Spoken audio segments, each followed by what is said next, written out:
Président, nous sommes en décembre, on est à la fin de l'année 2024. C'est l'heure du bilan.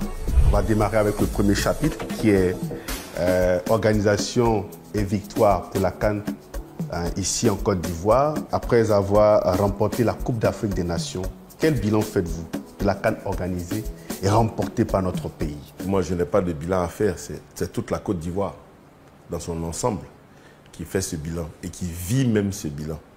En réalité, quand nous organisions cette CAN, l'objectif majeur était d'organiser la meilleure des CAN et de faire le meilleur résultat sportif possible. C'était vraiment les deux objectifs.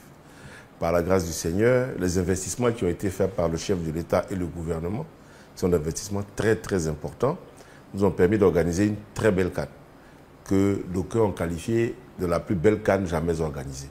Donc nous sommes très satisfaits de ça. C'est une CAN qui a permis à l'Afrique, au monde, de mieux connaître la Côte d'Ivoire, de mieux pénétrer la Côte d'Ivoire, de mieux participer à nos activités et de connaître le côté festif de notre pays. Donc au plan organisationnel, je pense que c'était un vrai succès.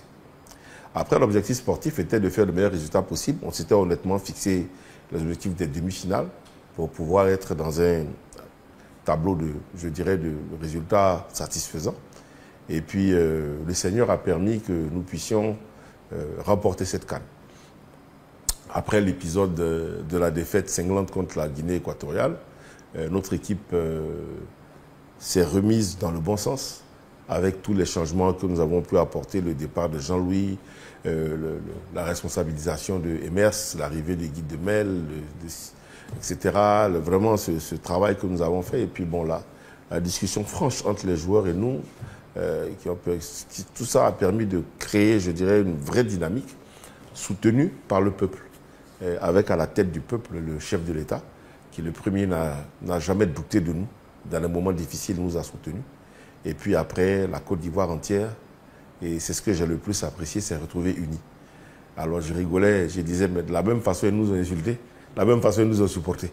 Ça, c'est la Côte d'Ivoire. Donc, ils nous ont soutenus avec beaucoup de ferveur et on a eu l'unité dans le pays autour de l'équipe nationale. On a obtenu le résultat que nous avons obtenu.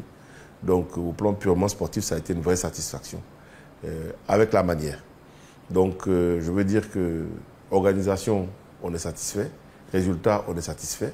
On rend grâce au Seigneur, qui est le maître du temps et de l'univers et qui a permis que cela se réalise. Je pense que pour la Côte d'Ivoire, c'est une très très belle année sportive. Donc, et d'ailleurs, le bilan, en fait, c'est pour ça que je dis les Ivoiriens le vivent, parce qu'ils continuent à vivre cette CAN. Les Ivoiriens sont fiers. Les Ivoiriens, moi je vois partout dans le monde où je passe, quand on croise les Ivoiriens, c'est avec beaucoup de fierté qu'ils parlent de leur CAN, de l'organisation et de la victoire. Même nos frères des autres pays africains, des pays européens, parlent tous de la CAN avec beaucoup d'envie, les yeux brillent. Ils ont même envie qu'on repasse une CAN là rapidement à Abidjan pour venir revivre. Bon, mais ça c'est pas possible. Donc je veux dire que non, vraiment on est très heureux, on est satisfait et on remercie le Seigneur. On va aborder le deuxième chapitre des bilans. Bilan des éliminatoires de la CAN 2025 au Maroc. 3 mois après les éliminatoires, la Côte d'Ivoire s'est qualifiée pour la CAN 2025 en terminant deuxième de sa poule avec 12 points. Quel commentaire faites-vous? Écoutez, déjà l'objectif c'était de se qualifier, c'est ça l'objectif. Donc on s'est qualifié, on peut dire qu'on est satisfait de la qualification. Et là encore, on rend grâce au Seigneur. Je pense que le résultat sportif lui-même ne nous a pas satisfaits, parce qu'on a quand même fait le faux pas au Libéria contre la Sierra Leone. Sur un terrain synthétique, c'était assez compliqué, mais bon, il y a eu ce faux pas. Et puis après, on a aussi cette défaite que nous avons eue en Zambie, alors qu'il était important pour nous quand même de remettre les choses alors en place vis-à-vis de la Zambie. Vous savez, moi, je regarde le côté positif. J'ai un ami qui me disait, mais Idriss, mais pourquoi tu te plains? C'est la Zambie qui était premier de la poule la dernière fois, puis on est parti, on a gagné la CAN. Tu veux te fâcher pourquoi? J'ai dit, non, je ne suis pas fâché, mais bon, j'aurais aimé. Donc, alors, si l'histoire peut se répéter, pourquoi pas? On sera satisfait. Mais bon, en même temps, ce que les Ivoiriens doivent retenir, c'est que une équipe nationale, elle vit, elle se renouvelle. Si vous voyez, par exemple, les derniers matchs que nous avons eus, sur 27 éléments qui étaient à la CAN, il y en a peut-être 12-13 qui sont encore présents. Il y a 12-13 nouveaux qui sont venus. Donc, ils vont s'intégrer. Et donc, le travail de Emers n'est pas un travail facile avec son équipe, son staff. Il faut intégrer tout ce monde-là dans la philosophie, dans l'esprit. Donc, on va continuer à travailler. On est qualifié, c'est le plus important. L'autre objectif, c'est dès l'année prochaine, dès 2025, se concentrer sur les éliminatoires de la Coupe du Monde pour pouvoir nous qualifier pour la Coupe du Monde. Mais le plus important, ce sera être prêt en décembre 2025. Avoir la meilleure équipe possible pour aller défendre nos titres. Alors, Président, 6 matchs d'éliminatoire, 4 victoires, 2 défaites, 12 buts marqués, 3 encaissés. Votre analyse de ces statistiques des éléphants pendant cette campagne éliminatoire? Moi, je n'aime pas trop l'analyse des statistiques parce que quelquefois, c'est un peu trompeur. Vous voyez, je vois souvent dans les matchs, possession de balle, tant de pourcents, tant. Moi, je me souviens, le match contre la Guinée, quand on parlait de lui, on a eu 75% de possession de balle. On a eu 12 occasions, on n'en a pas marqué une. Eux, ils ont eu 25%, ils ont eu 5 occasions, ils en ont marqué 4. Donc, je ne suis pas très statistique. Par contre, ce que je regarde et qui me satisfait, c'est l'intégration progressive des jeunes dans le groupe qui était là à la CAN. Donc, je considère que c'est quelque chose de positif. Ensuite, je considère que donc ces jeunes qu'on intègre viennent compléter un groupe qui était déjà là, qui vivait bien. Donc, ils viennent s'intégrer. Le groupe actuel vit bien. Donc, je me dis qu'il y a des choses encore à parfaire de mon point de vue. Mais ça aussi, c'est un peu normal parce que quand vous avez un groupe qui se renouvelle, le temps que les automatismes se créent, que voilà, ils aient l'habitude de jouer ensemble, bon voilà. Mais au plan purement des chiffres, on a fait 6 matchs, 4 victoires, on a quand même 2 défaites. Ça fait un peu désordre, il faut corriger ça. Mais pour moi, ces défaites sont utiles parce qu'elles doivent nous permettre justement de savoir que nous ne sommes pas invincibles, que nous avons des points faibles, nous avons des faiblesses. On doit travailler pour les corriger, pour être prêt pour l'année prochaine. Pour moi, je tire toujours les enseignements de toute expérience, même les plus négatives. Elles sont importantes pour forger notre esprit, forger notre mental, nous remettre, être capable de se remettre en cause, avoir l'humilité nécessaire pour pouvoir avancer. Donc, quelque part, les chiffres sont flatteurs, 12 buts marqués, 3 encaissés, etc. Mais si vous regardez quand même 2 défaites, ça fait beaucoup. Oui, justement, ces 2 défaites-là, comment vous les avez vécues, comment vous les avez perçues durant cette campagne éliminatoire? Parce que quand même, elle vient mettre fin à cette série d'invincibilité des éléphants sortis de la Coupe d'Afrique des Nations. Oui, vous savez, une Coupe d'Afrique, c'est pas la même chose. Enfin, un tournoi, c'est pas la même chose que des matchs tels que nous les vivons. Parce que la motivation, la concentration n'est pas la même. Les équipes aussi ne sont pas les mêmes. Et puis, moi, je ne vous cache pas que quand on a eu l'obligation d'aller jouer contre la Sierra Leone au Libéria sur un terrain synthétique, j'étais très inquiet. Vous pouvez demander à tous ceux qui sont autour de moi. Je leur disais que ça allait être un match compliqué parce que nos joueurs ne sont pas habitués à jouer sur le terrain synthétique. C'est le terrain où ils ne sont pas à l'aise. J'avais même peur des blessures et puis l'histoire m'a donné raison parce que le pauvre Mika Seri s'est blessé à la 32e, 33e minute et ça l'a même tenu loin de l'équipe depuis quelque temps. Et dès que Mika s'est blessé, psychologiquement, nos joueurs ont reculé parce qu'il n'était pas... il y avait des risques. Il ne faut pas quand même oublier que leur métier, c'est le football, ils vivent de ça. Donc un joueur qui est blessé, ça veut dire qu'il ne fait pas son travail. Donc honnêtement, j'avoue que j'avais... Donc la défaite là-bas ne m'a pas trop dérangé, entre guillemets, parce que mentalement, je savais que ce n'était pas évident pour les joueurs. Après, on va être amené à avoir ce genre de situation. Donc il va falloir les affronter. Donc il faut qu'on travaille à avoir cette capacité à affronter toutes ces difficultés-là. Mais le coach et son staff savent ce qu'il faut faire, ils connaissent mon point de vue là-dessus. Après, la Zambie, c'est pareil. La Zambie, bon, je pense qu'on a eu un adversaire qui était plus motivé que nous. Voilà. Ils en voulaient plus. Hein. Quand vous allez sur le terrain, ils étaient plus motivés, ils en voulaient plus, ils sont allés vraiment à fond. Et bon, on n'a pas été à la hauteur. Il faut reconnaître ça. Et il faut donc corriger ça, parce que ça a pardonné dans les éliminatoires de la CAN, parce que en fait, on avait déjà 3 matchs, 3 victoires, 9 points. On était quasiment qualifiés, quoi qu'il arrive. Mais pour la Coupe du Monde, ça va être totalement différent. On ne peut pas se permettre d'avoir ce type d'erreur.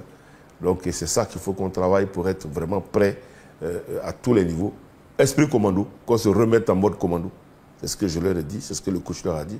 À se remettre en mode commando pour affronter les fenêtres de la Coupe du Monde. Justement, vous avez annoncé avant la fin de ces éliminatoires pour la CAN 2025 que vous allez tenir une réunion avec l'équipe, le staff technique et l'administration pour tirer les leçons de cette campagne. Est-ce que cela a été fait? Ça a été fait. Ça a été fait. On sait où on va. On n'a pas besoin de le dire sur les antennes, mais ça a été fait. Non, non, vous n'y serez pas. Ça a été fait. On a parlé, on sait ce qui n'a pas bien fonctionné, on sait ce qui a bien fonctionné, on sait ce qu'il faut corriger. On a l'objectif de tout mettre en œuvre pour se qualifier pour la Coupe du Monde. C'est un objectif clair.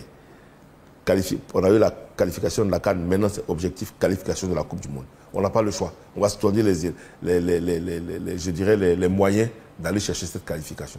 On a eu la réunion, on sait où on va. Quelles sont les grandes décisions qui ont été quand même arrêtées? Non, c'est l'amélioration dans les différents secteurs. C'est tout.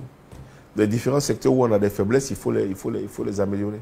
Et on les connaît.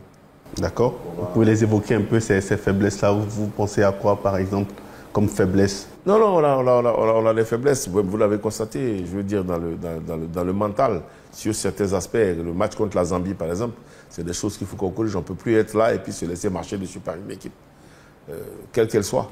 Donc, c'est toutes ces choses-là que nous allons corriger. Mais en accord avec les joueurs, en accord avec le staff technique, avec le staff médical. Donc, on sait. Mais en même temps, de toutes les façons, quand on est responsable, on analyse la situation, on essaie de la comprendre. Une fois qu'on a déterminé exactement de quoi on souffre, on applique les remèdes. Donc, on va voir si les remèdes seront bien appliqués. Ok. En définitive, pour cette campagne des éliminatoires de la CAN 2025, vous tirez quoi comme leçon? On est qualifié, c'est le plus important. Le reste, la manière compte peu. La manière compte peu, mais on est qualifié. Après, on est quand même champion d'Afrique, on a un statut à défendre. Et c'est ça qu'il faut qu'on corrige. Alors, Président, là maintenant, on va passer à la reprise des éliminatoires de la Coupe du Monde pour la Coupe du Monde 2025. En mars 2025, on va reprendre ces éliminatoires. Déjà, la Côte d'Ivoire est première de sa poule avec 10 points. Quelle analyse faites-vous des 4 matchs joués par les éléphants? Non, je pense que on a joué des matchs qui étaient des matchs de qualité en Côte d'Ivoire. On a toujours très bien joué en Côte d'Ivoire parce qu'on a des belles pelouses, parce qu'on est habitué, tout se passe très bien. C'est à l'étranger que c'est plus compliqué. Comme le match qu'on a joué au Kenya, qui était un match piège. Contre le Kenya, pardon, qu'on a joué au Malawi, qui était un match piège. Vous avez vu la qualité du terrain, vous avez vu la pelouse, c'est compliqué. Nos joueurs, ils sont habitués à avoir des billards dans leur club et des billards en Côte d'Ivoire. Donc dès qu'on sort de ce contexte-là, on sort de l'autre zone de confort, c'est un peu plus compliqué. Et c'est ça les faiblesses qu'on doit travailler. Être capable, quelle que soit la surface sur laquelle on joue, d'imposer notre jeu, d'aller chercher le résultat qu'on veut. Donc, si on fait le bilan, il est satisfaisant. On a 10 points parce qu'on a fait 3 victoires et un match nul. On a 0 défaite. On est en tête de la poule. C'est ça qu'il faut maintenir. On a des adversaires qui sont sérieux derrière nous. La Gambie est une équipe qui pousse. Le Kenya n'a pas baissé les bras. Le Gabon est juste après nous. Et ils ont l'ambition de passer devant nous. C'est normal. Donc, et même le petit poussé du groupe, le Burundi, on ne les a pas encore rencontrés, mais ils ont fait de belles prestations lors de la CAN. Donc, il faut les prendre très au sérieux. On doit les rencontrer en mars. C'est le premier match qu'on doit jouer à l'extérieur. Et après, on revient à Abidjan ici jouer contre la Gambie. Donc quelque part, il faut être très, très, très concentré, très appliqué, très sérieux dans tout ce que nous allons faire. Et c'est ce qu'on va essayer de faire. Justement, pour vous, comment les éléphants doivent-ils aborder ces éliminatoires à partir de 2025 pour se retrouver aux États-Unis en 2026? Tous les matchs sont des matchs de coupe. Il faut considérer que chaque match qu'on joue, c'est une finale de CAN. Parce qu'en fait, il faut le gagner. Il faut gagner tous les matchs.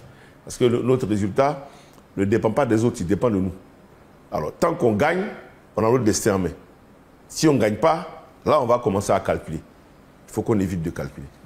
Et il faut qu'on fasse comme ce qu'on a fait pour l'éliminatoire de la CAN. Les 3 matchs qu'on a gagnés d'entrée de jeu, c'est ça qui nous a permis derrière de passer sans souci. Donc c'est dans cet esprit-là que nous devons aller. Il faut qu'on soit conquérant. Il faut qu'on soit conquérant. Il faut qu'on soit bien organisé. Il faut qu'on soit bien structuré. Il faut qu'on soit patient.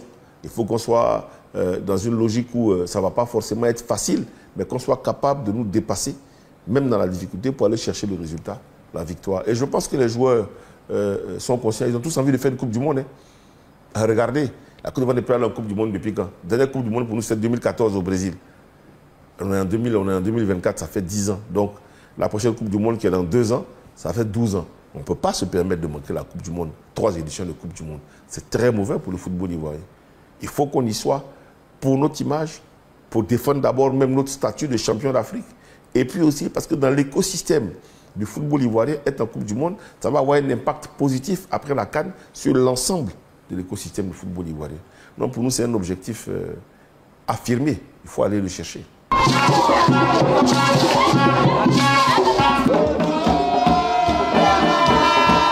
Très bien, Président. On va parler maintenant du championnat. Il a démarré le 14 septembre. Nous sommes à la mi-saison de la Ligue 1 LONASE. Quel bilan faites-vous de la phase allée du championnat? Un bilan positif parce que les équipes se battent, les équipes se tiennent.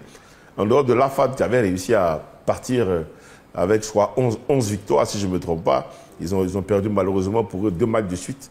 En dehors de l'AFAD, toutes les autres équipes se tenaient. Et donc, je pense que le niveau est bon. La qualité est bonne.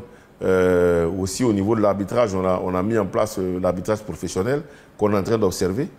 Donc, il y a un bilan qui va être fait là, ces jours-ci par le président Kalou et puis la commission pour voir ce que ça donne. Donc, je pense que quelque part, les résultats sont assez intéressants. Mais en fait, on va connaître la vraie qualité dans les matchs retour.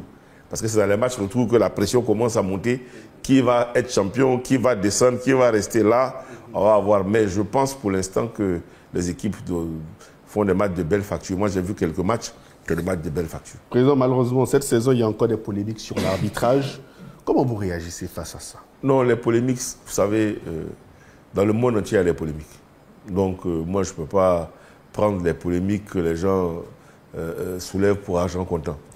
J'ai mis en place une commission d'arbitrage, Kalou en est le président. J'ai mis en place un arbitrage professionnel. On va évaluer. On va évaluer. Parce que n'oubliez pas que les arbitres sont d'abord des êtres humains. Donc, ils peuvent commettre des erreurs. L'erreur n'est pas forcément une erreur volontaire. Ce qui est punissable, c'est les erreurs qui sont des erreurs qui ne sont pas volontaires, mais qui sont des erreurs volontaires. C'est ça qui est dangereux. Mais l'erreur est humaine. Où est-ce que vous pensez que les arbitres sont des robots? Même les robots, même quelquefois, il y a des dérèglements. Votre téléphone, quelquefois, il bug. Donc, moi j'ai confiance en l'arbitrage, je respecte le travail qu'ils font. Ce n'est pas un travail facile. Et on va faire le bilan. À partir de là, on saura ce qui a marché, ce qui a moins bien marché. Puis on va pouvoir corriger. Au début de la saison, vous avez annoncé l'implantation de la VAR et la professionnalisation de l'arbitrage, Président. Mais malgré tout ça, il y a des arbitres qui ont commis des erreurs. On leur reproche beaucoup de choses. Pour vous, où se trouve finalement le mal et quelles sont les solutions? Non, moi, je ne suis pas du tout d'accord avec les présidents de club, comme je les appelle, c'est mes patrons. Mais très souvent, ils soulèvent des problèmes qui ne sont pas forcément des problèmes réels. Je le répète, s'il y a des problèmes d'arbitrage avérés, il y a des moyens de réclamation pour pouvoir poser les problèmes, qui sont soumis à des commissions qui vont prendre les sanctions nécessaires. Moi, je n'encouragerai pas tout ce qui n'est pas normal, ce qui n'est pas légal. Toutefois, aujourd'hui, on a fait des arbitres professionnels qui sont rémunérés tous les mois et qui sont suivis. Donc, pour moi, aujourd'hui, les retours qui me sont faits, c'est que les arbitres ont fait des progrès. Sauf que dans le jeu, il peut y avoir des erreurs. S'il y a des erreurs, que les présidents de club fassent les réclamations idoines conformément à nos textes. On prendra les mesures nécessaires. Pour ce qui est de la VAR, comme je l'ai expliqué, on a un projet pilote. On travaille avec la FIFA à mettre en place un projet pilote. Mais ce projet-là ne peut se mettre en place que dès lors que les VAR, parce que la Côte d'Ivoire a acquis 2 VAR dans le cadre de la CAN. Et donc ces VAR-là sont actuellement à la RTI, mais n'ont pas fait l'objet de réception technique et professionnelle. Dès qu'elles seront réceptionnées, c'est ce qu'on est en train de faire. Et la société qui a livré a promis nous faire venir les techniciens pour que la réception de la première VAR soit effective d'ici la fin du mois. La deuxième VAR a un problème technique de climatisation, donc on ne peut pas l'utiliser parce que si c'est le cas, ça va griller le matériel qui est à l'intérieur. Donc on attend que les éléments techniques viennent pour les réparer. Mais si la première VAR est opérationnelle, on va commencer une phase test à partir de janvier-février.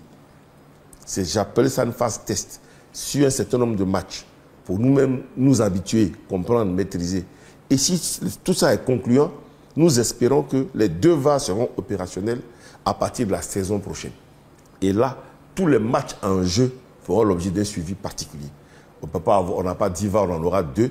Donc au moins, on sera capable de suivre les matchs en jeu pour éviter les polémiques. Mais ce que je dis et ce que je tiens à rappeler à tous les dirigeants de club, c'est qu'ils sont des êtres humains, les arbitres sont des êtres humains. Il faut aussi qu'ils aient, je dirais, l'humilité de se dire que l'arbitre fait une erreur qui est humaine. Et puis s'ils pensent que les arbitres sont corrompus, qui les corrompt? Qui? C'est un club contre un autre. Donc si on pense qu'ils sont corrompus, ça veut dire que c'est un président de club qui a corrompu l'autre.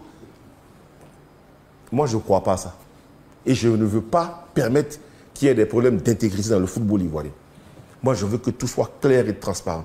Mais mon expérience, c'est que même en Europe, dans les plus grands championnats européens, il y a des erreurs. Malgré la VAR. Malgré la VAR, il y a des erreurs. Mais on est des êtres humains. Attendez. S'il n'y a pas d'erreur, il y a un problème. C'est l'erreur volontaire qui est condamnable. Mais l'erreur qui n'est pas volontaire, il faut l'accepter. Il y a des règlements, il faut poser les réclamations et puis on peut voir les choses. Président Idriss, la finale de la Super Coupe Félix Houphouët-Boigny ne s'est pas jouée jusqu'à présent. Nous sommes à la fin de la saison. Que comptez-vous faire? D'abord, la Coupe Houphouët-Boigny n'est pas une compétition statutaire. C'est une compétition qu'on joue pour affronter, je dirais, le vainqueur de la Coupe.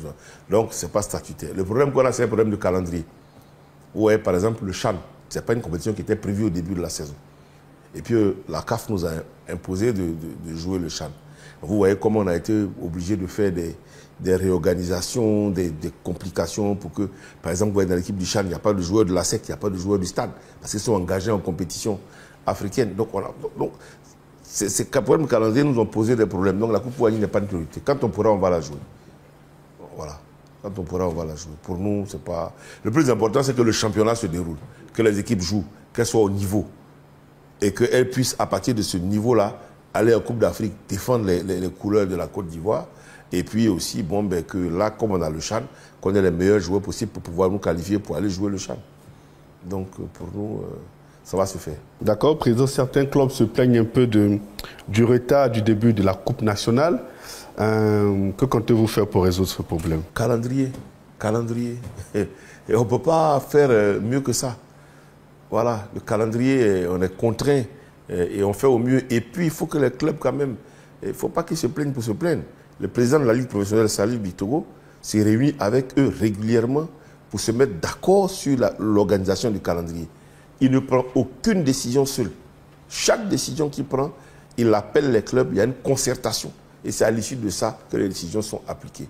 Donc, en réalité, ils sont au courant des contraintes du calendrier. Voilà. Mais ce qui est sûr, c'est qu'on a donné le calendrier. Toutes les compétitions vont finir avant le 30 juin. Ça, c'est sûr. Maintenant, comme on va faire à l'intérieur, on verra. Président, l'une des grosses satisfactions au niveau du championnat national, c'est véritablement l'absence de public dans les stades pour suivre les matchs du championnat national. Avant le début de la saison, le président de la Ligue professionnelle de football, Salif Bitogo, avait signifié que chaque club allait recevoir 200 tickets pour les remettre à ses supporters afin de faire venir quand même un bon monde au stade pour suivre les matchs. Malheureusement, cette mesure n'a pas été suivie. Président, pourquoi et qu'est-ce qui est fait pour y remédier? Alors, l'idée de Salif de donner des tickets était une très bonne idée dans l'esprit. Mais dans la pratique, ce n'est pas une bonne chose. Vous savez, l'Africain, la gratuité, il n'apprécie pas. Moi, je le dis et je le répète, un club, c'est une association privée. Le club doit pouvoir lui-même faire venir ses supporters. La question que je vais vous poser, est-ce que vous avez vu un match de COK à Korogo? Vous êtes allé voir? Bon, allez voir, il y a du monde dans le stade. Est-ce que vous avez vu un match de Boaké FC au stade annexe de Boaké? Vous n'avez pas vu? Allez voir, il y a du monde dans le stade. Est-ce que vous avez vu un match de Yamoussoukro FC qui est en Ligue 2 à Yamoussoukro? Il y a du monde dans les stades. Donc ça veut dire quoi? Les clubs qui sont sur leur base naturelle à l'intérieur du pays ont des gens qui vont au stade. Et pour moi, c'est ça qu'il faut encourager. Après, Abidjan est une ville cosmopolite. où les gens ne se reconnaissent pas dans les équipes. Il y a des clubs comme ça qui n'ont pas de base, comment on appelle ça, locale, sur lesquels ils peuvent avoir des supporters. Le problème est là. Donc, les clubs que nous avons aujourd'hui en Ligue 1 sont des clubs qui n'ont pas forcément de base. Même les clubs historiques, comme le Stade d'Abidjan, comme le Stella Club, ils ne mobilisent pas. Même notre club principal, le club le plus, je dirais, huppé de Côte d'Ivoire, qui est la SEC Mimosa. Quand ils jouent au Salfou Boigny, les compétitions africaines, vous avez du monde. Mais quand on joue les compétitions, comment on appelle, du championnat, il n'y a pas forcément beaucoup de monde. Donc, ça, moi je vous assure, je n'ai pas la solution. Je n'ai pas la solution. Par contre, ce que je dis, j'encourage les présidents de ces clubs-là à créer autour de leur club une dynamique pour pouvoir faire venir les gens. Vous voyez, pouvoir faire venir les gens. Mais je le répète, ce n'est pas le rôle de la fédération. La fédération française ne fait pas venir les gens pour aller voir Paris Saint-Germain. Le Real de Madrid, ce n'est pas la Liga qui fait venir les gens au stade. La Ligue anglaise. Vous pensez que c'est la Ligue qui fait venir les gens au stade pour voir Liverpool? C'est l'ancrage local qui permet d'aller dans ce sens-là. Et c'est pour ça que je suis très content que les clubs soient repartis sur leur base. Korogo, Bouaké, San Pedro, et Eswa, Yamoussoukro. Parce que dans les villes de l'intérieur, les gens n'ont pas d'activité. Donc quand ils ont du football, ils peuvent venir regarder. Mais à Abidjan, les gens ont toujours quelque chose à faire. Et ils ne se retrouvent pas dans ces équipes-là. On ne peut pas leur en vouloir. Donc il y a un travail qui doit être fait par les présidents de clubs dans leur entourage immédiat. Moi, je prends même ne serait-ce que les équipes de jeunes. Si chaque club qui a des équipes de jeunes, ils ont des équipes de jeunes, des centres de vacances, ils ont des âmes. S'ils font venir les jeunes au stade, chaque week-end, ça peut faire 100, 200 personnes. C'est déjà pas mal. Mais je vous avoue que ce n'est pas une chose sur laquelle je travaille particulièrement.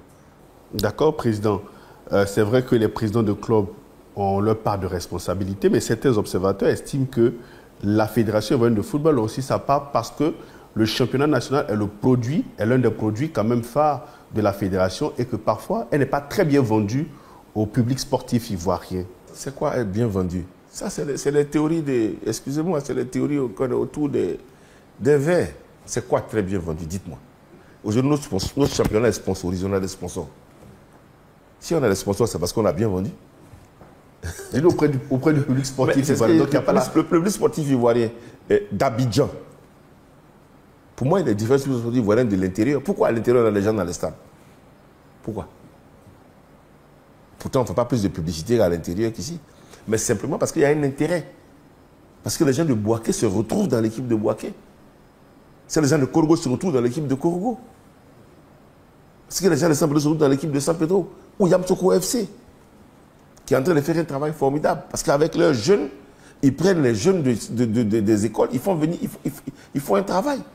Mais ça, c'est le travail des clubs, ce n'est pas le travail de la fédération.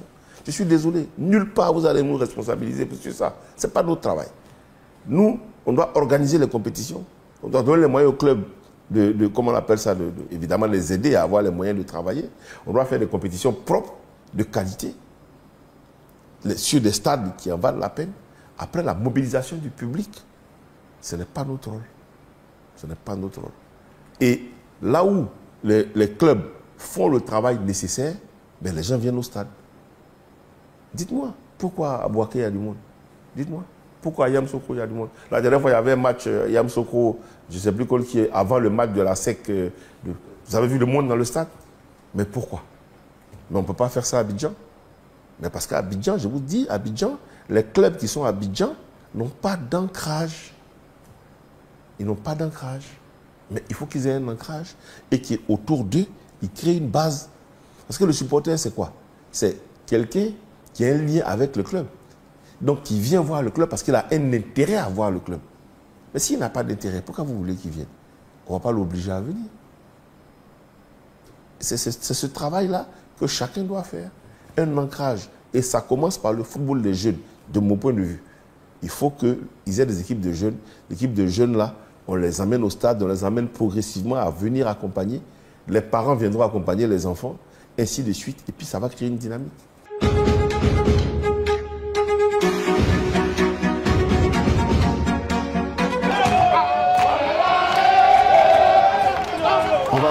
présent le chapitre des polémiques. Alors, Président, vous avez déclaré dans un entretien accordé à la presse ivoirienne, à l'étranger, que nous devons patienter jusqu'au mois de mars pour acheter le maillot 3 étoiles des éléphants. Cependant, dans certaines surfaces, nous avons constaté la commercialisation. Du coup, les Ivoiriens sont confus, s'interrogent si ce qui est vendu est l'original ou pas. Alors le problème, il est simple. C'est que malheureusement, quand j'interviens, on prend une partie de mon intervention et on ne me l'emmène pas jusqu'au bout. Si vous avez vu comment on appelle ça, retranscription intégrale de ce que j'ai dit, vous n'allez même pas poser cette question. J'ai dit, la Fédération ivoirienne de football vendra les maillots à partir de mars. Mais par contre, j'ai dit, des grandes surfaces, j'ai même cité, comme City Sport et autres, vendront avant. Parce que Puma a un accord avec ces grandes surfaces-là, qui sont les partenaires de distribution de tous les produits Puma. Puma ne fait pas que le maillot des éléphants. Puma fait des shorts, Puma fait des chaussures. Puma. Donc, ils ont des distributeurs agréés, qui sont les magasins City Sport. Eux vont commencer à vendre avant nous. Mais la fédération vendra à partir de mars. Est-ce que là, il y a intérêt à polémique? Ce n'est pas parce que les gens veulent créer des polémiques. C'est simple. Donc, les grandes surfaces, que sont City Sport, qui ont des contrats avec Puma, les maillots qu'ils vendent sont des maillots totalement vrais, sont des maillots originaux. Il n'y a pas de discussion. La fédération vendra, elle, ses maillots à partir du mois de mars. C'est ça que j'ai dit. Après, évidemment, comme nous sommes dans un pays où on aime bien prendre les choses partielles et faire des choses, bon, les gens ont brodé, mais sinon, prenez mon interview, elle est claire. J'ai été retranscrit, je crois, dans un journal qui a retranscrit toute mon interview, mais c'est ce que j'ai dit. Et je n'y déroge pas. Est-ce que c'est une polémique qui est nécessaire? Il fallait cet éclaircissement pour que ce soit clair peut-être dans l'entendement de tout le monde. Vous savez, il n'y a pas pire sourd que celui qui ne veut rien entendre. Et il n'y a pas pire aveugle que celui qui ne veut rien voir. Déjà, dans certaines grandes surfaces, on vend déjà le maillot. Est-ce que le prix sera différent de celui qui sera vendu par la Fédération ivoirienne de football? La Fédération va vendre ce qu'on appelle des réplicas. C'est des maillots qui sont faits pour la Fédération. C'est pas fait pour ça ne se vend pas ailleurs. Donc, les réplicas ont des prix qui sont différents des prix des maillots des grandes surfaces. Si vous voyez, par exemple, si vous allez sur le site, il y a le maillot, il y a le réplica. Voilà, c'est tout. Président, les Ivoiriens s'interrogent pourquoi les maillots de l'équipe nationale de Côte d'Ivoire mettent du temps avant de sortir. Alors là aussi, je pense que c'est un problème, il faut expliquer. L'équipe nationale de Côte d'Ivoire, on ne lui produit pas des maillots de façon spécifique pour elle. Puma a des contrats avec plusieurs nations et plusieurs clubs. Quand ils sortent une collection, c'est une collection qui est générale. Si vous regardez par exemple le maillot de Manchester City, je crois que c'est eux qui jouent en Puma, si je ne me trompe pas, c'est quasiment les mêmes maillots que ceux que nous avons, mais dans un modèle un peu chose. Voilà. Donc en fait, Puma produit ces maillots de façon périodique. Donc nous, on travaille sur le design, sur les couleurs qui sont spécifiques à notre pays. Donc quand on a fini de travailler là-dessus, qu'on a validé, ils ont ce qu'on appelle des délais de fabrication. C'est ces délais de fabrication-là qui mettent du temps pour arriver. Donc la collection qu'on a eue, par exemple, quand on a joué la CAN de l'année dernière, cette collection-là, elle arrive à son terme cette année, au 31 décembre, normalement. Et c'est pour ça que la nouvelle collection, vous avez commencé à la voir avec les joueurs depuis le mois d'octobre. Vous voyez, le temps qu'elle se mette en place. Donc celle-là va disparaître. Et puis il y aura encore une autre collection pour la Coupe du Monde 2026. C'est des cycles de 2 ans, à peu près. Bon, après, les maillots ne sont pas fabriqués en Afrique. Donc nous, on reçoit les maillots dans les délais où Puma les a fabriqués. Et ce n'est pas propre à la Côte d'Ivoire. Tous les pays ont cette problématique. C'est pour ça que dans les pays développés, ils ont 2 types de ventes. Ils ont la vente dans les grandes surfaces que vous voyez, et puis ils ont la vente en ligne, que nous sommes en train maintenant de mettre en place avec la commission qui est chargée de ça, pour voir comment on peut faire la vente en ligne, pour pouvoir approvisionner les gens à partir des magasins européens. Mais le gros stock qui doit arriver en Côte d'Ivoire, on ne l'aura qu'au mois de mars. Alors, Président, pour terminer avec le chapitre des maillots, des Ivoiriens nous ont approchés pour nous demander est-ce que la fédération ne pourrait pas, lors de la présentation du maillot 3 étoiles des éléphants, faire une séance dédicace avec les champions d'Afrique pour que la population puisse se rapprocher encore un peu plus de leurs stars, de leurs vedettes? Non, en fait, si vous voyez comment nous sommes organisés, on n'a pas le temps matériel. Quand les joueurs arrivent, ils arrivent lundi, ils s'entraînent mardi, mercredi, ils jouent. Si c'est en Côte d'Ivoire, ils vont peut-être jouer vendredi, ils prennent l'avion pour partir jouer au match et puis revenir. Si c'est à l'étranger, on va quitter même dès mercredi pour pouvoir arriver jeudi, s'acclimater et puis jouer vendredi. Donc, le calendrier est tel qu'on ne peut pas. On pourra peut-être faire ce type d'opération si au bout de 3 ou 4 matchs, on est qualifié pour la Coupe du Monde. Là, on a des fenêtres sans enjeu. À ce moment-là, on peut trouver le temps de faire des dédicaces, etc. Mais pour l'instant, souffrez que nous soyons concentrés sur notre mission, qui est se préparer pour gagner la qualification à la Coupe du Monde 2026. Donc, ça ne pourra pas se faire.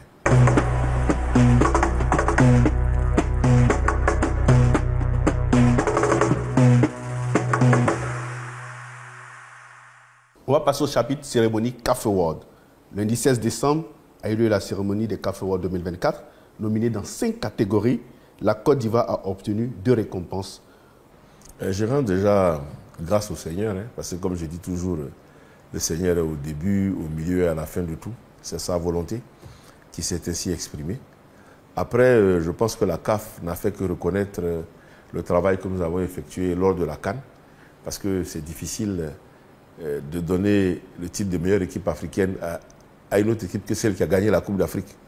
Donc c'est l'aboutissement logique de la victoire, donc du travail des joueurs, de l'engagement des joueurs, de l'engagement du commando ivoire, joueurs, entraîneurs, logisticiens, médecins, ce groupe-là que j'appelle commando ivoire. Donc c'est cette victoire-là qui nous a permis d'avoir ce trophée-là. Après, c'est pareil pour le trophée de l'entraîneur. Emers Faïl est sorti de la manche, du chapeau, pendant la compétition. Sans vouloir revenir en arrière, quand j'ai fait venir Emers, vous êtes témoin des polémiques qu'il y a eu. Quand je lui ai confié l'équipe nationale olympique, vous êtes témoin des polémiques qu'il y a eu quand il a été éliminé avec son équipe par le Niger. Je suis resté constant dans ma vision et dans ma position, sachant que c'est quelqu'un qui avait un gros potentiel. Il a travaillé aux côtés de Jean-Louis, le temps qu'il fallait. Et puis, bon, à un moment, on a été contraint de le jeter dans le bain, un peu avant le terme initial que nous avions prévu, qui était après 2 ans. Il est venu, il a fait ce travail-là, magnifique, avec l'adhésion des joueurs, avec l'adhésion de tout le groupe. Donc, je pense que ce trophée-là est largement mérité pour Emers. Donc, là-dessus, je suis aussi très heureux pour lui. Mais je lui disais, mon grand, tu vas avoir des problèmes. Parce que début de carrière, tu as un trophée comme ça, le plus dur, c'est de se maintenir.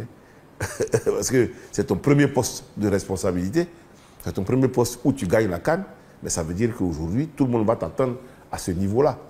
Donc ça te donne encore plus de responsabilité, d'obligation, d'humilité, de travail, et je lui fais confiance pour ça. C'est un garçon qui est très posé et qui sait où il va, et il aura toujours mon soutien. Simon Adingra qui était nominé dans la catégorie du meilleur joueur de l'année. On avait aussi Konaté, Karim et Ouma Diakité pour les jeunes. Yaya Fofana chez les meilleurs gardiens. Et puis le meilleur but aussi avec Sébastien Haller. Malheureusement, ces garçons n'ont pas pu décrocher ces différents titres-là. Je sais pas, la question que je vais vous poser, c'est quel est le message que vous avez... Déjà, comment vous voyez, comment vous avez vécu le fait que beaucoup d'Ivoiriens soient nominés déjà dans ces différentes catégories? Et puis quel est le message quand même vous avez envie d'adresser à ces garçons? Non, mais le fait qu'ils soient nominés, c'est parce qu'ils ont une valeur intrinsèque. Donc déjà, c'est une reconnaissance qu'il faut qu'ils apprécient à sa juste valeur. Ensuite, le fait qu'ils soient nominés et qu'ils soient aussi jeunes, 20, 21, 22 ans, pour moi, mais ça veut dire qu'on a un avenir prometteur. Et qu'ils n'ont pas eu cette année, mais écoutez, la vie c'est comme ça, ils l'auront peut-être l'année prochaine ou dans 2 ans, ou dans 5 ans, ou dans 10 ans, parce qu'ils sont jeunes, ils ont le temps.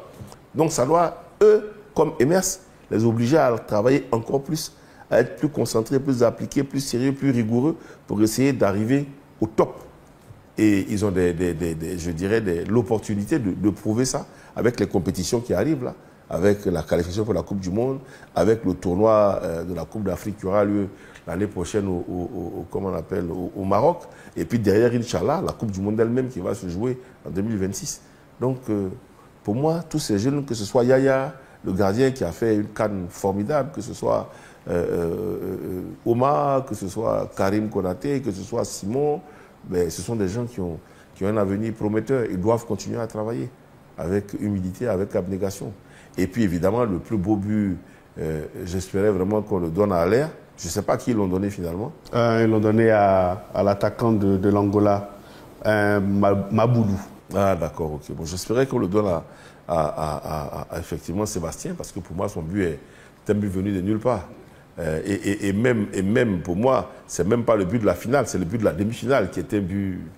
On ne sait même pas, avec une parabole qui nous mène à... Donc, il aurait mérité, en tout cas, avec les 2 buts qu'il a marqués, d'avoir au moins un trophée. Mais bon, après, on ne peut pas tout avoir. Donc, on remercie le Seigneur pour tout ça. Quand on regarde toutes ces récompenses, déjà ces nominations, et puis le fait d'avoir 2 trophées, est-ce qu'on peut dire que la Côte d'Ivoire est revenue dans le concert des nations du football africain? Écoutez, ce n'est pas à nous de le dire, c'est aux observateurs de le dire. Moi, je dis, en arrivant à la tête de la fédération, mon objectif, c'était d'abord rassembler pour développer, donc pacifier l'environnement du football en Côte d'Ivoire. Je pense que nous y sommes arrivés. C'était ensuite rassembler tout le monde autour d'un même projet, et je pense que nous y sommes arrivés. C'était après développer à travers un certain nombre d'actions. Donc aujourd'hui, le championnat se joue régulièrement, Ligue 1, Ligue 2, D3, football amateur, tout se joue. Le football féminin a un championnat de Ligue 1, de Ligue 2, maintenant on va avoir un championnat U17, etc. Donc oui, le football se joue, le football vit en Côte d'Ivoire. Et puis ensuite, bon, on a eu les résultats que vous connaissez au plan de la CAN. Donc je pense que oui, on est dans une bonne dynamique. On est dans une bonne dynamique, mais on ne va pas non plus se reposer sur nos lauriers, penser qu'on est arrivé, non. Il faut continuer à travailler avec sérieux, avec abnégation, avec engagement, avec humilité. Et puis voilà, donc on ne va pas dire que le football, la Côte d'Ivoire est de retour, non. La Côte d'Ivoire est là et elle doit se maintenir là où elle est. Et on va continuer à y travailler. Konaté Karim, lors des CAF Awards, qui n'a pas reçu le prix du meilleur jeune joueur de l'année, a eu une réaction sur les réseaux sociaux. Il a laissé un post sur son compte Instagram, qualifiant un peu la non-attribution de ce prix à un Ivoirien, parce qu'ils étaient 2 nominés dans cette catégorie, lui et Oumar Diakité. Vous qui êtes le président de la Fédération ivoirienne de football, comment vous réagissez face à cette sortie? Je ne fais pas de commentaires sur les réseaux sociaux. Je ne fais pas de commentaires. Je m'interdis les commentaires. Voilà. Le président, c'est un joueur des éléphants. Il a pris ses responsabilités. Moi, je ne les partage pas. Lors de la réunion avec le président de la CAF, la Côte d'Ivoire a eu l'attribution de l'organisation de la CAN U20. Oui, nous avions demandé cette organisation avec l'accord du gouvernement, avec l'appui de son Excellence, Monsieur le Premier ministre Robert Begré-Mambé, qui est ministre des Sports, qui a donné des instructions à son ministre délégué, le ministre Metch, et qui nous a confirmé donc l'accord du gouvernement pour demander cette compétition. Donc on a fait la demande. Et puis donc la CAF nous a donné donc l'organisation de cette compétition le fin avril-mai. Bon, c'est un peu dans la logique, hein, je dirais, de ce que nous produisons. La Côte d'Ivoire a aujourd'hui des infrastructures de qualité. La Côte d'Ivoire a démontré qu'elle sait organiser de grands événements. Et on a besoin de ce type d'événements pour faire vivre nos infrastructures. Et voilà, c'est un peu ce qu'on appelle le soft power, le pouvoir du sport. Aujourd'hui, on a un pays qui est un bel exemple, un beau modèle dans ce domaine, c'est le Maroc. Et je voudrais profiter de cette tribune pour saluer le peuple marocain, pour saluer Sa Majesté le roi Mohamed VI, que Dieu l'assiste. Et le peuple marocain, saluer mon frère Fouzi Legja. Je veux dire que si le Maroc n'était pas là aujourd'hui, l'Afrique n'aurait pas eu de compétition. Beaucoup de compétitions n'auraient pas pu avoir lieu. Beaucoup d'événements n'auraient pas pu avoir lieu. Et c'est grâce au Maroc, l'implication de l'État, l'implication du gouvernement, l'implication de Sa Majesté, les moyens qui sont déployés, c'est ce qui permet à l'Afrique aujourd'hui d'aller de l'avant. Aujourd'hui, le Maroc, grâce au Maroc, la Coupe du Monde revient en Afrique. Depuis 2010, donc après combien d'années? Après 24 ans. 2010, ce sera en 2030. Après 20 ans. Après 20 ans, ça revient en Afrique grâce au Maroc. Le Maroc va construire le plus grand stade au monde. Vous vous rendez compte? Le Maroc va aujourd'hui multiplier par 2 la capacité dans ses aéroports. Donc le football est un moyen, un accélérateur dans le développement économique. On l'a senti en Côte d'Ivoire ici. Il y a une étude qui a démontré qu'il y a 1500 milliards de francs CFA qui ont été générés dans l'environnement de la CAN. Une étude sérieuse qui l'a démontré. Donc pour nous, organiser cette CAN, c'est venir soutenir aussi un peu le Maroc dans ce qu'il apporte à l'Afrique et positionner la Côte d'Ivoire comme étant un pays qui est aujourd'hui le hub, non seulement de l'Afrique de l'Ouest pour toutes les compétitions, mais même un des hubs de l'Afrique, après le grand hub qui est le hub du Maroc. Donc pour nous, c'est une très très bonne chose d'avoir cette compétition. Et surtout les jeunes, c'est ces jeunes-là qui seront demain les stars de l'équipe nationale A. Donc pour nous, on est très satisfaits. Nous allons aborder à présent votre bilan à mi-parcours de mandat. 2 ans à la tête de la Fédération ivoirienne de football. Quel bilan faites-vous de votre gestion? On a pris des engagements, je crois, en 14 points. Sur les 14 points, on en a réalisé. On a tous réalisé aujourd'hui. Le dernier point qui restait à réaliser, c'était la professionnalisation de l'arbitrage qu'on a lancé. Donc on a tout réalisé. Le seul point qu'on n'a pas pu réaliser, c'est la qualification pour la sportive pour les Jeux Olympiques. Donc ben, on rend grâce au Seigneur. Je le dis toujours. L'homme propose, Dieu dispose. Moi, avant d'arriver à cette fonction, j'avais vu mon expérience depuis la SEC Mimosa où j'étais, les différentes fédérations où j'ai été, avec le président Ezan, paix à son âme, j'ai été vice-président. Après, donc avec le président Jacques Anoma, j'ai été vice-président.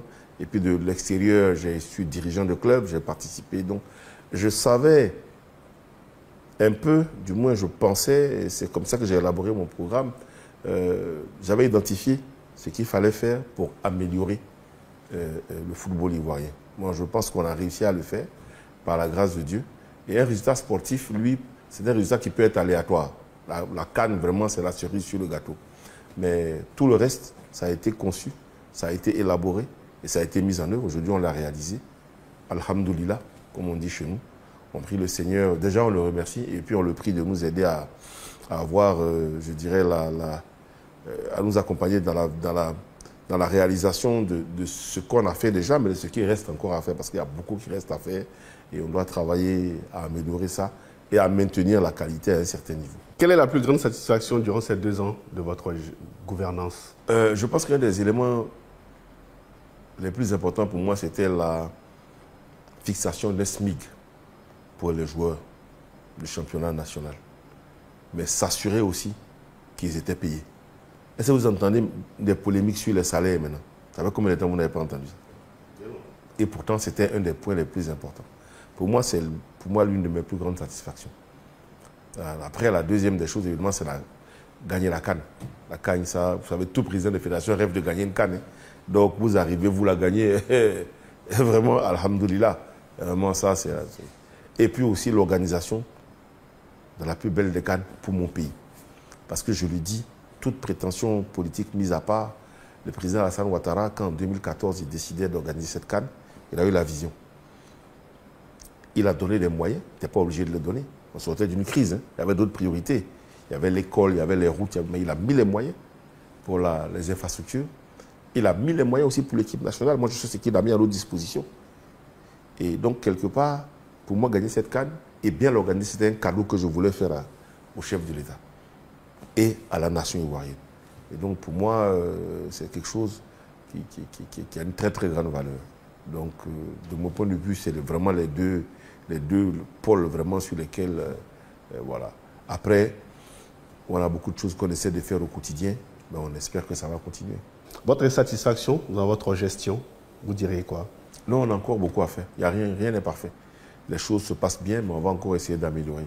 Là, on a une assemblée générale le 27, là, 26, pardon, pour pouvoir présenter le budget de l'année qui arrive. Donc, en matière de gestion, on essaie de faire avancer les choses. Donc, ça va, mais il y a encore, on essaie toujours sur le métier, on remet l'ouvrage pour améliorer ce que nous faisons. Vous avez 14 points lors de votre campagne. Vous avez quasiment réalisé tout. Mais quelles seront vos priorités pour les 2 dernières années? Consolider ce qu'on a fait. Il faut consolider ce qu'on a fait. C'est très important. Et puis aussi, là, on a validé avec la FIFA les appuis qu'ils vont nous donner pour renforcer le centre technique. On va faire beaucoup d'aménagements au centre technique de Bergerville pour que notre centre technique soit vraiment un vrai centre technique digne de ce nom, où nos équipes de jeunes vont pouvoir se préparer. Pour moi, aujourd'hui, l'accent va être mis sur les équipes de jeunes, filles et garçons, pour qu'on puisse évoluer dans ce sens-là.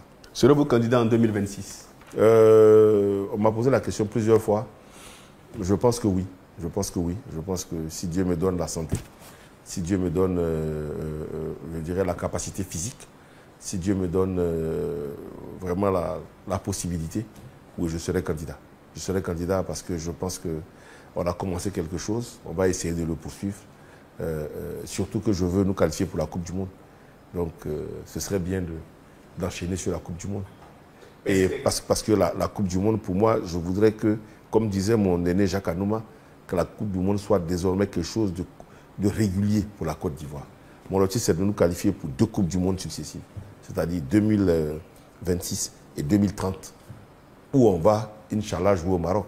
Président, perspective pour l'année 2025. Première question, quel sera l'objectif de la Côte d'Ivoire à la CAN au Maroc en 2025? On va défendre nos titres. Quand vous êtes tenant du tout, vous allez défendre vos titres. C'est ce qu'on va essayer de faire. Depuis que vous êtes à la tête de la Fédération ivoirienne de football, ça fait 2 saisons que vous organisez le championnat pour les 2 dernières années qui arrivent. Que comptez-vous améliorer au niveau du championnat national de Côte d'Ivoire? Je pense qu'on va déjà essayer d'améliorer le calendrier parce qu'il y a beaucoup de changements de dates, etc. C'est assez embêtant. Bon, je pense qu'à partir de l'année prochaine, on aura une meilleure visibilité, donc pour que les dates se tiennent.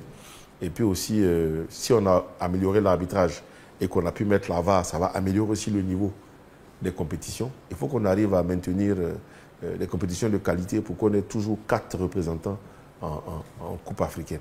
Pour moi, ce serait une très très bonne chose. Président, quelle explication pouvez-vous nous donner sur la circulaire de la FIF qui interdit la diffusion des matchs sur les réseaux sociaux des différents clubs de Côte d'Ivoire? Oui, on a un contrat avec un partenaire qui est Canal+. Je sais que bon, ça ne va pas trop vous plaire parce que vous êtes un peu concurrent sur certains aspects, mais c'est un groupe qui nous accompagne. C'est un groupe qui, depuis maintenant une dizaine d'années, met beaucoup d'argent dans le football ivoirien. C'est le groupe principal qui permet au club de Ligue 1 de vivre. C'est notre partenaire leader. Donc, ce partenaire, on doit le protéger. Mais c'est ce que nous faisons. C'est le seul objectif, c'est ça. C'est protéger les droits de notre partenaire leader. Et nous, on doit se battre pour ça. D'accord. Président, à quand le prochain appel à candidature pour la diffusion de la Ligue 1 pour les différentes chaînes de télévision? À la fin du contrat. Notre contrat avec Canal court jusqu'à 2026. Donc, en 2026, à la fin, quand le contrat sera à son terme, ben on fera ce qu'il y a lieu de faire pour que s'il y a des partenaires intéressés, ils puissent participer. Mais ce qui est sûr, c'est que, je tiens à le dire, là ça ne va pas encore vous plaire, mais Canal+ est un partenaire fiable qui nous a accompagnés depuis plus de 10 ans. C'est grâce à eux, je le répète, c'est grâce à eux que le championnat de Côte d'Ivoire a survécu les dernières années avant que moi j'arrive. Et quand je suis arrivé, ils ont accepté de nous accompagner. Donc je me dois de les protéger, de les accompagner. Quel est l'objectif des différentes sélections féminines de jeunes qu'on voit naître depuis quelque temps avec vous? Le football féminin, c'est le nouveau relais de croissance dans le football mondial. Donc c'est moi qui ai demandé qu'on ait des sélections U17, qu'on ait une sélection U20, que même le championnat de Ligue 2, il n'y ait que des Ivoiriennes dedans. Il n'y a même pas une étrangère. Je veux que des Ivoiriennes et des Ivoiriennes de moins de 20 ans. Parce que je veux qu'on prépare progressivement l'avenir. D'ailleurs, on a fait un appel à candidature pour le sélectionneur A des filles.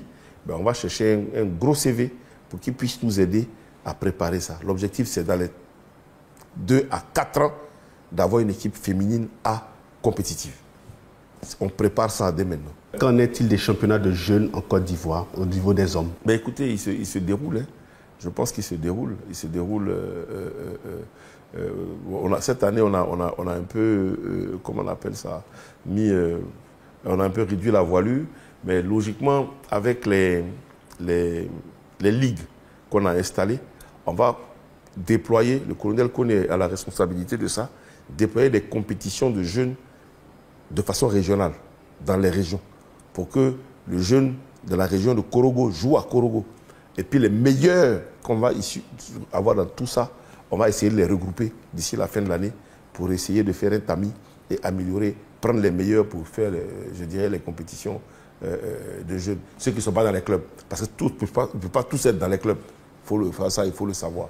Donc ce projet-là est là. Je crois qu'à partir de janvier-février, on va le mettre en œuvre. Alors, Président, cette saison quand même, cette année 2024, le football ivoirien a été beaucoup éprouvé par des décès d'acteurs de notre football. Votre message à l'endroit des familles de ces acteurs-là disparus? Oui, effectivement, on a été très, très éprouvés. Hein.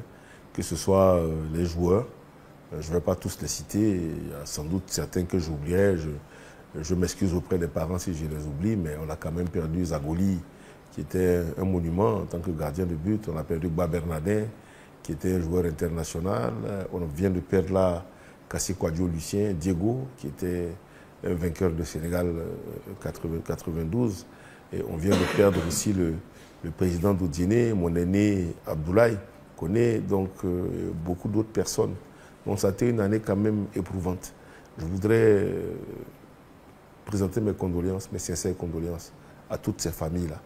Je voudrais leur dire vraiment la tristesse de la Fédération ivoirienne de football, mais leur dire aussi surtout qu'il faut garder espoir, parce que nous sommes des êtres humains et tant que nous vivons, il faut avoir la foi et se confier au Seigneur.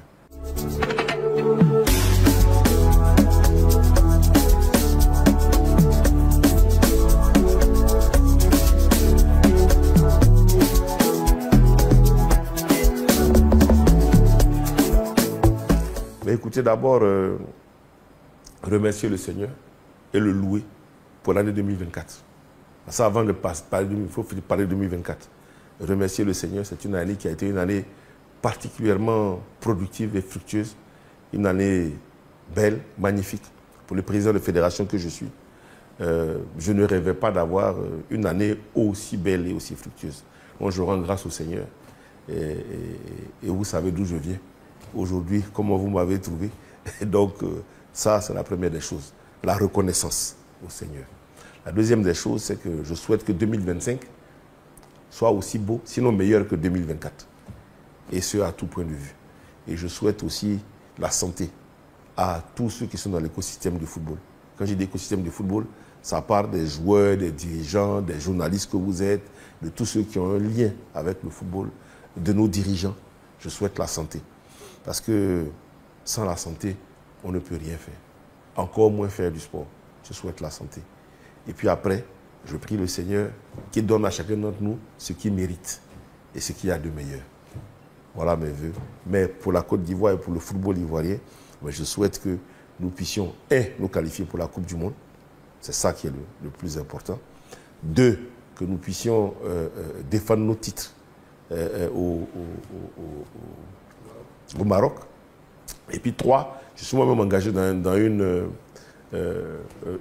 élection au conseil de la FIFA. Mais je prie le Seigneur que cette élection se passe bien et que je représente mon pays au conseil de la FIFA. Parce que c'est une ambition que j'ai. Parce que je considère qu'aujourd'hui, la Côte d'Ivoire est une nation majeure dans le football africain. Nous avons des infrastructures, nous avons une organisation, nous avons des performances.